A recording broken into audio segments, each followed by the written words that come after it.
La Jeunesse en mission pour le développement, la JMD, courant l'année 2022. Les 12 mois nous ont permis de faire beaucoup de choses vis-à-vis de notre programmation, vis-à-vis de nos programmes, vis-à-vis de notre projet annuel que nous avons mis en place pour pouvoir faire face à cette nouvelle année 2022 depuis janvier. Donc, et en clair, nous nous sommes rendus compte que nous avons fait au moins les 75-80% de tout ce qu'on avait prévu faire au bout de l'année 2022. Et donc, c'est avec grande satisfaction et grande joie que nous remarquons la fin presque de la COVID-19 dans notre pays, le Togo, et dans le monde entier pratiquement, pour dire que notre initiative citoyenne, la Brigade Jeune Anti-Covid, notre ambition en décembre 2021, c'était qu'au tout début de l'année 2022, que le gouvernement nous annonce la fin de cette pandémie. Et Dieu merci, nous avons intensifié les activités et aujourd'hui, c'est avec fierté que nous tous nous retrouvons sans les masques. Nous nous embrassons presque, même si le gouvernement n'a pas officiellement dit que la maladie est terminée. Et on tente de le faire parce que on se dit que la plupart des citoyens que nous sommes, on s'est vaccinés. Et donc, on n'a plus vraiment de grands risques là d'aller se faire hospitaliser en chopant la COVID-19. Donc, c'est la première des prouesses que nous avons eu à réaliser en 2022. La deuxième, c'est l'objectif, là, le grand objectif que nous avons eu à atteindre en mettant en place la pépinière de production des plants dans le cadre de l'environnement. Nous nous sommes dit qu'il faut contribuer à l'atteinte de l'ambition décennale du gouvernement qui est d'avoir 1 milliard de plants sous terre d'ici 2030. Et pour avoir les milliards de plants, il faut avoir les plants disponibles et disposés. Comment les avoir? Il faut les produire. Donc, c'est en cela qu'après notre formation auprès du ministère de l'Environnement et des Ressources forestières, nous avons pris sur nous donc de mettre en place cette pépinière qui nous a permis donc de faire la production des plants. Et c'était une année expérimentale, c'était en 2022, et c'était la première fois qu'on mettait en place cette pépinière. Mais on s'est dit que nous allons produire 50 000 plants de diverses variétés. Les fruitiers, les ornementaux, les ombragers, les forestiers et autres là. Mais les 50 000 là, on disait nous-mêmes, est-ce qu'on pouvait vraiment y arriver? Mais au finish, au bout de quelques mois, nous avons produit même au-delà de 150 000 plants. Et c'est toute une fierté pour nous, en tant que jeunes qui avons initié cette activité, cette initiative. Donc, et la contribution qu'on voudrait apporter, elle est aussi réelle, elle est palpable. Nous avons utilisé ces plans pour le reboisement nous-mêmes. Nous avons mis ces plans à la disposition des administrations comme la préfecture du Golfe, les communes, etc., même les particuliers, les associations de jeunes. Nous avons doté de ces plans pour pouvoir faire le reboisement. Donc, c'est toute une fierté pour nous pour avoir accompli ce travail-là. Si nous prenons le domaine sportif, notre organisation à chaque vacances euh, passe d'importantes informations, d'importantes sensibilisations à travers un grand tournoi de football, couplé donc de sensibilisation. Et cette année, c'était la 8e édition. Oui, c'est à la maison des jeunes de Lomé, nous l'avons observé. Et c'est des équipes venues du Grand Lomé et une équipe d'ailleurs qui est venue du pays voisin, le Ghana. Et c'était une très belle partie avec le message. À chaque fois, nous choisissons un message de l'heure, de l'actualité. Et le thème, ça portait sur la décentralisation et les enjeux de l'insécurité qui règnent au grand nord de notre pays. Comment est-ce qu'en tant que jeune, on doit arriver à contribuer et vraiment à la réussite du processus de décentralisation qui est vraiment en plein essor dans notre pays, le Togo. Comment en tant que jeune, on doit vraiment s'approcher, se rapprocher beaucoup plus de la chose locale, des maires, des conseillers municipaux, de la chefferie et autres là. Donc, c'est des informations qu'on a partagées au sein de la jeunesse là qui était vraiment mobilisée à nos côtés pendant cette 8e édition. Et concernant l'insécurité, l'extrémisme violent et le terrorisme, nous avons convié également à être le pont ou le relais d'informations auprès des autorités, puisqu'ils ne sont pas appelés forcément à être et n'importe où et à tout moment. Donc, les forces de l'ordre, les forces de sécurité, nous sommes appelés à leur relayer les informations et pour qu'ils puissent véritablement faire les enquêtes qu'il faut et déceler ce genre de situations qui prévaut vraiment dans le Grand Nord. Et Dieu merci, plus de 4000 jeunes que nous avons eu à nos côtés pendant un mois, plus de un mois et demi, ont compris le message et ont témoigné même au bout de l'activité, avoir vraiment compris beaucoup de choses. Il y en a qui ne savaient même pas qu'actuellement dans le Grand Lomé, nous avons deux grandes préfectures, qui est Agognivé et puis le Golfe. Il y a 7 communes au niveau du Golfe et 6 au niveau d'Agognivé, qui a des chefs de canton, etc. Ils ne savaient pas. Donc l'activité leur a ouvert les yeux et leur a permis vraiment de comprendre un certain nombre de choses et c'était encore toute une fierté pour nous. L'autre volet dans nos activités pour l'année 2022, c'était la formation et le renforcement des capacités des jeunes au leadership associatif et communautaire. En tant que jeunes, qu'est-ce que nous devons faire pour accompagner les efforts de nos gouvernants? Comment est-ce que nous devons être à leur côté pour mieux conduire ce développement? Est-ce que nous devons toujours être dans cette logique des idées arrêtées, des mentalités et qui sont vraiment arrêtées, qu'on ne voudrait pas changer? Si on le fait, quel est le retour qui nous vient? Nous n'avons qu'un retour en fait. C'est un retour favorable ou nous sommes en défaveur en fait par rapport à la situation. Donc, ce qui fait qu'à chaque fois, nous avons fait des tournées tout au long de l'année 2022 dans les 7 communes de la préfecture du Golfe essentiellement et dans quelques communes de la préfecture d'Argonivé pour renforcer, former davantage les jeunes en la matière. Et donc, on doit vraiment arriver à changer la mentalité. On a reçu le coup.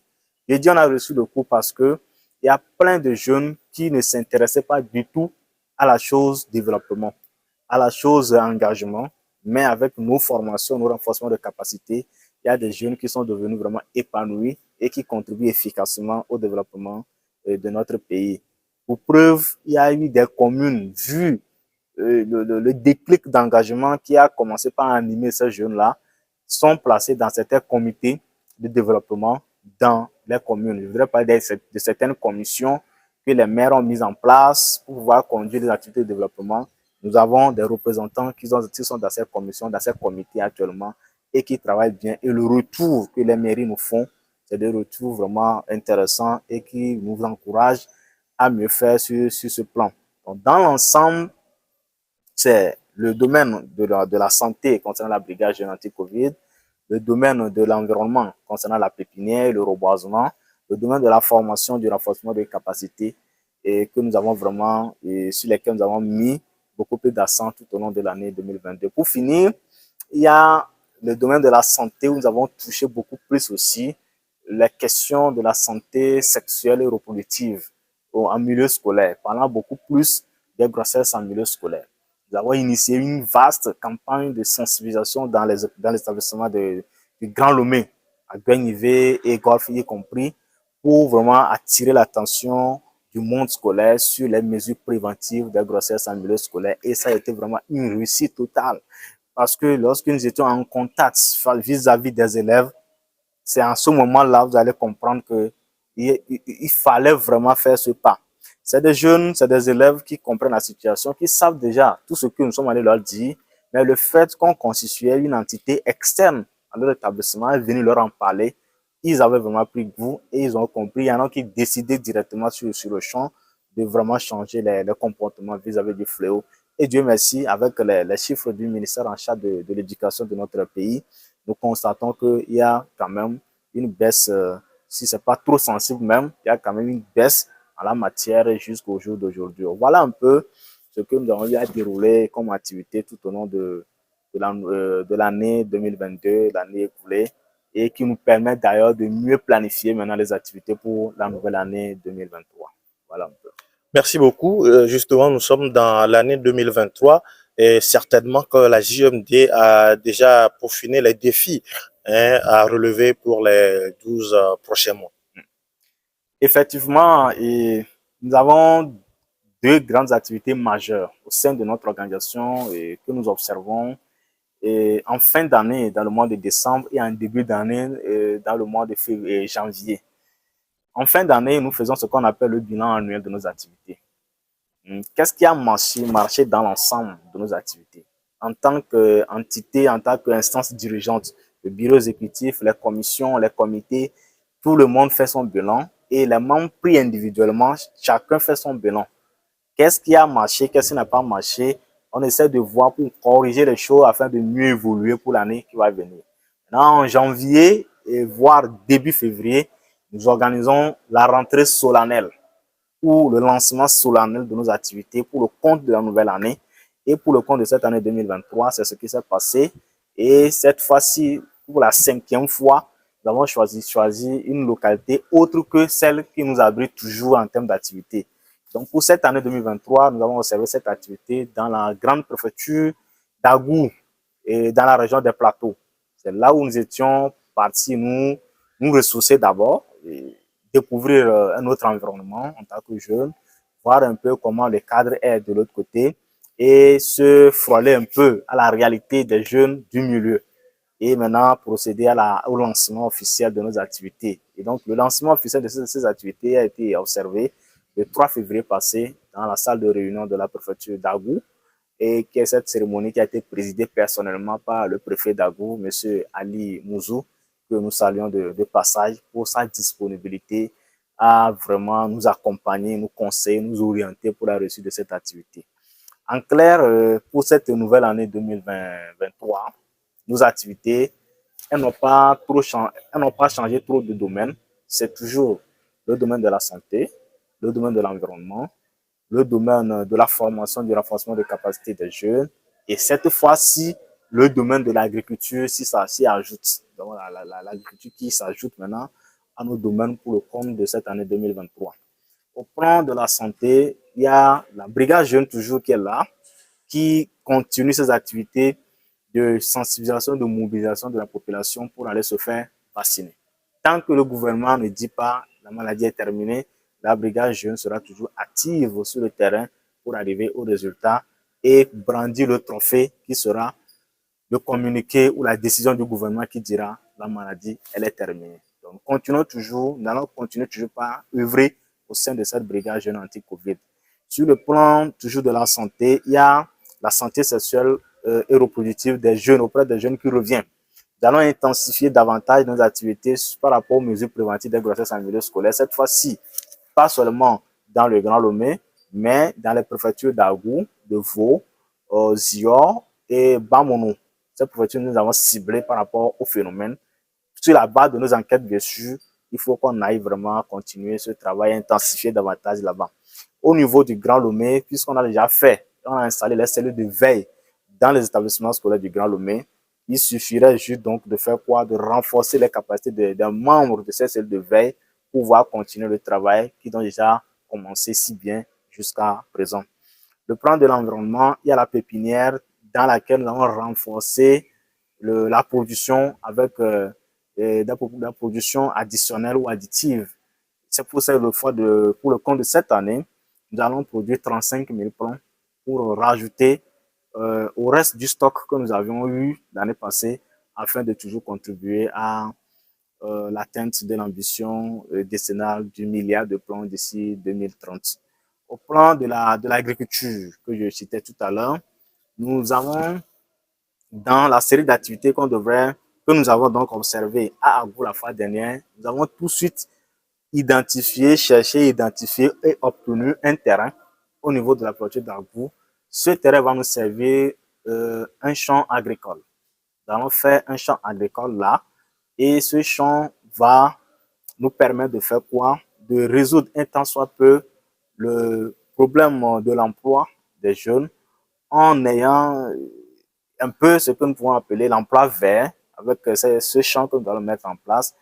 Les vivres que nous allons récolter de ce plan vont servir pour la consommation une partie et une partie pour la vente afin de permettre aux jeunes de membres de l'organisation qui vont s'engager vraiment sur ce plan-là d'avoir un peu de ressources pour pouvoir faire face aux besoins élémentaires en attendant de bien planifier les choses pour relancer vraiment le champ après la première récolte, relancer vraiment le champ sur un espace vraiment plus grand et aller vraiment, pourquoi pas, à une échelle plus importante qui nous permettra de mieux se retrouver sur ce plan agricole. Ça voudrait dire que ce ne serait pas seulement limitée à la consommation et aux besoins élémentaires, mais que c'est une production à grande échelle où nous allons vendre et peut-être aller jusqu'à et exporter nos produits que nous allons avoir à l'issue de cette production.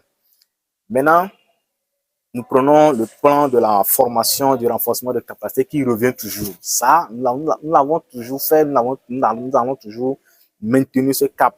Parce que le constat, il est là. Vous voyez, aujourd'hui, on dit un travail communautaire, c'est difficile d'avoir les jeunes si facilement à vos côtés. C'est très difficile. Donc, pour y aller, l'essentiel n'est pas tout de suite de chercher peut-être les moyens à mettre à côté pour dire, quand vous venez, exemple, pour faire la salubrité, vous avez 2 000 ou 5 000 francs par personne. Le faire, c'est déplacer le problème d'un lieu à un autre et le même problème reviendra lorsque les moyens ne seront pas là. Donc, il faut plutôt travailler la chose jeune, l'individu jeune, travailler sa mentalité, l'aider à se retrouver en tant que citoyen d'abord. Je dois quoi à mon pays? Qu'est-ce que je dois à ma nation? Ne serait-ce que ma disponibilité, ne serait-ce que mon coefficient intellectuel par rapport à certains sujets, la position que je donne, les propositions que je fais, c'est déjà un plus pour la nation. Maintenant, si tout ça là est en place, le fait d'aller vers l'engagement citoyen, aller faire un travail communautaire, c'est des choses qui vont venir de façon automatique. Donc, en le faisant ainsi, je pense que nous serons en train de résoudre radicalement le problème de l'emploi dont nous parlons. Parce que si nous n'arrivons pas à changer cette mentalité, à avoir la mentalité bien claire, le jeune peut avoir tout de suite un emploi, il ne saura pas comment s'insérer, il ne saura pas comment se gérer même. Il peut avoir l'emploi avec des millions qu'il gagne à la fin du mois, mais tant qu'il ne se connaît pas en tant qu'individu, issu d'une société, issu d'une nation, à qui il doit aussi, mais que dans sa tête, c'est la nation qui lui doit à tout moment, c'est le gouvernement qui lui doit à tout moment, il y a problème. Et donc, nous allons vraiment faire face à ce problème, cette fois-ci encore, cette année 2023, et intensifier la formation et le renforcement de capacités à travers divers canaux. Il y a les temps de jeu, ils sont là rassemblés, tout de suite, ils sont intéressés, on leur parle. Il y a les séminaires, il y a les ateliers de formation, tout ce qui va avec pour pouvoir vraiment leur parler. Voilà un peu ce que nous allons faire cette année, sans oublier, dans la formation et renforcement de capacité, le leadership féminin que nous mettons toujours au centre de nos activités.